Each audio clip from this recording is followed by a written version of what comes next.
It's very difficult to be a racist police officer, given the fact that you can't monitor who you go and serve with your life. And all of us police officers, whether you black, white, male, female, we all worked as a family. I would die for any one of those police officers, no matter what color they were. And the white police officer in our department would die for me in a minute. And they would defend me harder than anybody else. I'm excited, really excited to speak with our guest today, Brandon Tatum of the Officer Tatum Show. Officer Tatum is our guest this year at our fall gala, October 6th at Providence Academy. Law enforcement in the Black community, what the media doesn't tell you. Welcome to Fully Charged with Kendall and Sheila Qualls. So, hey, welcome to our show, Officer Tatum, and thank you for joining us here. Here in Minnesota, you know, we have the backdrop of the George Floyd and the Daunte Wright incidents, and race relations have never been more strained than they are right now in my lifetime. And you know, your show and what you speak about is really an essence of what we're trying to do here at Take Charge, is restoring the two-parent family, helping to get kids access to quality schools, because we can only change the behaviors that we see in our communities through stronger families, better education. What do you say to all of that, and what message are you going to bring here to Minnesota? Well, first of all, I want to say thank you guys for inviting me. It's going to be an amazing event, I tell you that. And I'm 100% in agreement with you that we need to restore the family. The reason that I'm here today and that I've been able to be successful is because I've had a strong, quality, consistent father in my life that have really helped me become a man. And also, education is key. If you are not educated on politics, if you're not educated on, mathematics, you can't read, you're not educated on finances, those things will lead you down a path where you're not going to be successful. And also, it's not just the young people not being educated, it's miseducation is a problem as well. Because if you're miseducated about history, you're miseducated about the legacy and what this country offers you, then I don't think you'll be very successful. So if we can get our young people to be in a solid family, and I know that there's people that are listening that probably they're saying, hey, I'm in a divorce, or I'm a product of a divorce, but that does not mean that your mother or your father cannot have another person be an influential part of your life. Yeah, well, that actually kind of takes us into our next question, and that is, we need to restore the marriage and families in our community. And I've heard you talk on your show about fatherless homes and how it is just an epidemic in our country. And how is that impacting crime and engagement with law enforcement officers? It has a tremendous impact. You can look at any of the statistics. Barack Obama spouted the statistics when he was a president. You are highly likely to commit suicide, to drop out of school. All of the things that we see are ailments in our society today are exacerbated by not having a father. And I'll say this, I think we've fallen away from God, because if you do not understand your position in the kingdom, then you're not aligning yourself with a quality household to raise your children and also to be a functional adult. It's not just about the children. It's how do adults function if they're not married, if they're not in a stable relationship. And so I think it starts with God, but also it has a bearing on the behavior, especially of young men who are out without guidance, finding refuge or finding leadership in negative things, either as rappers or as young people in the streets that they admire, or it's even individuals that are poor role models to start with. So I think it has an incredible effect on crime in the community if you do not have a stable environment to raise young people that are going to be that's going to add value to society. This issue is less to do about skin color and more to do about behavioral traits and how our families are destructed.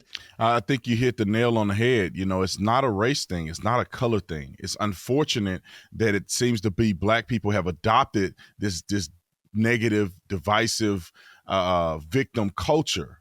And it really has had a negative effect. I mean, when I was a police officer and I patrol areas where there were Black people, there were Hispanic, white people, and there was a common theme. It was an ideology, a culture, a lack of fathers, and a lack of education that created a negative environment that breed violence, domestic violence, sexual assault. All of those things are prevalent when you extract some of the things that we've spoken about before. However, I will say with the advent of gang culture, you know, the when I was growing up, if you were trying to be educated or you wanted to be articulate, they would call you white. They'll say you're trying to be like a white boy, you know, and that culture is not conducive for growth, is not conducive for being a victor, and it's not conducive for you know, accelerated position in our society. Yeah, we understand, being in the Black community and, trying to do well and, the sort of the ribbing that you get from other people. But, a lot of times when we speak, we have a lot of white people who come to us and say, well, look at these disparities. This is really a problem with racism among law enforcement. So how do you respond to those people? Well, we have to look at things factually, not emotionally, not viscerally because of visual images that are put out there by the media or whatever the case may be. We have to look at statistical data. I mean, when we look at the stats, you say that Black people make up 13% of the population, and clearly not every Black person is committing crimes. So we have to say a very small fraction of the Black community, a small fraction of America, is committing over half of the murders and half of violent crimes in the country.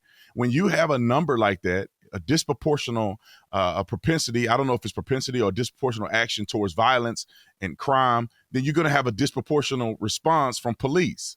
If you look at the statistical data, and people don't want to look at it, white people get shot twice as much as Black people unarmed. They just don't put it on the social media. They don't put it on the news.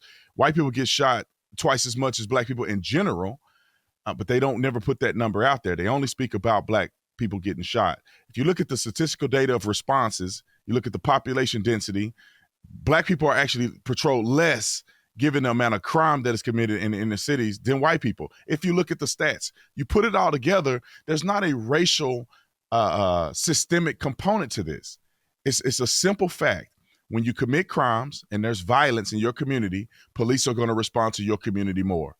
And one thing about policing, a lot of people do not understand, or maybe they don't want to understand, is that when the call for service comes over the radio, you don't get to choose whether you show up if they're Black or white or green or gay or whatever the case may be. You have to respond to the call for service at hand.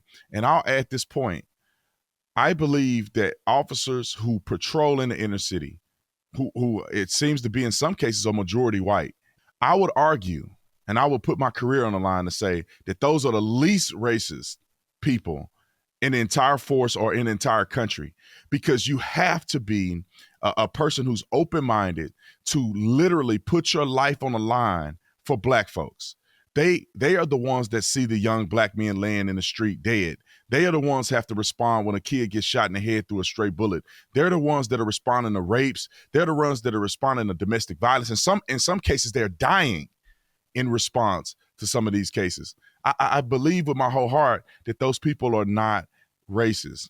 I think that the media has an agenda, and I think that some people don't want to take accountability for their own actions. If you look at the demographic or the lack of fathers, it's a direct correlation to crime. You look at some of these white communities and you wonder why there's not a lot of crime there. Look at the out of wedlock births. It's a lot less. Look at the education. It's a lot more education and availability, to access to wealth and all the other things because of the behavior that are being displayed. So I really believe that it's a lazy excuse to claim that law enforcement is systemically racist, and that's why we see the effects in the Black community. Well, you're right. You're absolutely right. And not just a lazy excuse, but a political agenda, because the most consistent variable is having a father in the home.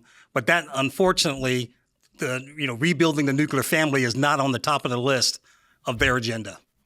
And the next second layer of variable is skin color. So that's what they play, and they play on emotions. So in regards to what's happening here in our community, I'm sure you've seen this video. This was the toddler that was pounding at a police officer, kicking him and cussing him out. The kid was out there in diapers. What do you say to that? I mean, because literally in our town, the news media did not even show that video at all. Well, it's a that young man. I feel sorry for him, a young kid, because he's going to grow up one day to be a man, and somebody haven't expressed to him the value of respecting authority. And I would argue, and I'd say this again, I'll put my career on the line, that he does not have a father, because a good father would teach his son authority. When I was growing up, I was more afraid of my father than I would ever be of a police officer.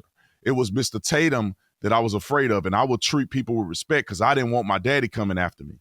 And these young people clearly don't have any guidance. Cursing. I mean, this kid had to been 8 or younger. He had to be younger than that. He's cussing 3 years at the old. police officer. 3 years old. So, that was a little kid. The other kids in the background probably were around 8 to 12.